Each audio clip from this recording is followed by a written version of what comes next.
Hello everyone, my name is Nishu Sharma और स्वागत है आप सभी का इस वीडियो में। और हम इस वीडियो में एक ऐसे मुद्दे पर चर्चा करने जा रहे हैं जिससे पूरे देश का छात्र प्रभावित हुआ है और कॉलेजेस और यूनिवर्सिटीज में छात्रों को प्रोटेस्ट करते हुए देखा जा रहा है। तो आखिर ऐसा क्या हुआ है कि जिससे छात्र प्रोटेस्ट करने पर उतर आए हैं? यूजीसी ने University Grant Commission promotion of equity in higher education regulation 2026 जारी किए हैं।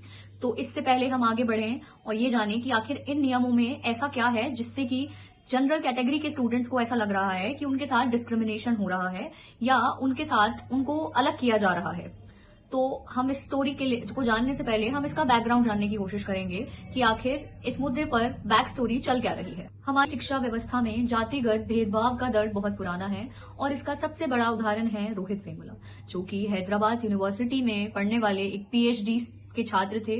2016 में वो संदिग्ध रूप से अपने हॉस्टल के रूम में पाए गए और उन्होंने आत्महत्या कर ली थी। और जो उन्होंने अंतिम नोट छोड़ा था उसमें उन्होंने एक ऐसी स्टेटमेंट लिखी थी जो कि एक बहुत ही बड़े चर्चा का विषय बन गई देश के स्तर पर। वो स्टेटमेंट थी कि मेरा जन्म ही सबसे बड़ी समस्या है। और उनकी ये आत्महत्या की चिट्ठी एक सवाल बन गई कि क्या हायर एजुकेशन इंस्टीट्यूशंस में आज भी स्टूडेंट्स को डिस्क्रिमिनेट किया जा रहा है, और ये डिस्क्रिमिनेशन ऐसे लेवल पर है कि स्टूडेंट्स को इतनी मानसिक पीड़ा हो जाती है कि उनको वो अपनी जान लेने पर मजबूर कर देती है।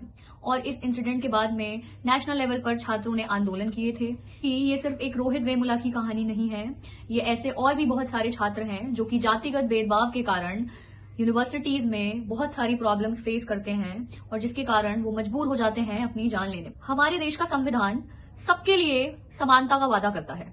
असलियत में पिछड़े वर्ग के लोगों और गरीब समुदाय से आने वाले व्यक्तियों के लिए शिक्षा हासिल करना इतना भी आसान नहीं है। रोहित वेमुला और अन्य छात्रों से जुड़े मामले सामने आए तो सुप्रीम कोर्ट ने यूनिवर्सिटी ग्रांट कमीशन को डायरेक्शन दिया कि वो कुछ इस तरीके के रेगुलेशंस या नियम लेकर आए कि जो एससी एसटी वर्ग से आने वाले बच्चे हैं उनको ये भेदभाव का सामना ना करना पड़े, और अगर उनके साथ भेदभाव होता है तो उसके लिए सख्त नियम बनाए जाने चाहिए और उन पर कार्यवाही भी की जानी चाहिए। निर्देशों का पालन करते हुए यूजीसी ने इस नए रेगुलेशन को जारी किया है जिसके अंदर कुछ इस तरीके के नियम बनाए गए हैं। कॉलेज में इक्वल अपॉर्चुनिटी सेंटर बनाया जाएगा जो कि शिकायतों का निपटारा करने में शामिल हो। कमेटी बनाई जाएगी और उस इक्विटी कमेटी में एससी एसटी पीडब्ल्यूडी और महिलाओं के प्रतिनिधि शामिल होंगे और उसमें जनरल कैटेगरी का कोई भी जबरदस्त प्रतिनिधित्व नहीं होगा, जिसके कारण कुछ लोगों को लगता है कि जो भी फैसला ये कमिटीज देंगी वो एक तरफा हो सकता है और जनरल स्टूडेंट्स, जो जनरल कैटेगरी से आने वाले स्टूडेंट्स हैं, उनके लिए ये डिस्क्रिमिनेटरी साबित हो सकता है। इक्विटी स्क्वाड्स और एम्बेसडर्स कॉलेजेस में निगरानी के लिए लगाए जाएंगे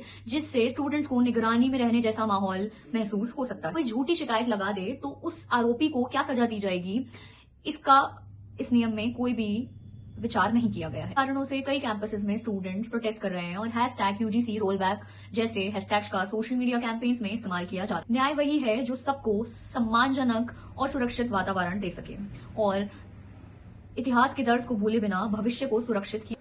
हम सब एक समान हैं, शिक्षा का अधिकार भी और सम्मान का अधिकार भी सबके लिए समान ही होना चाहिए।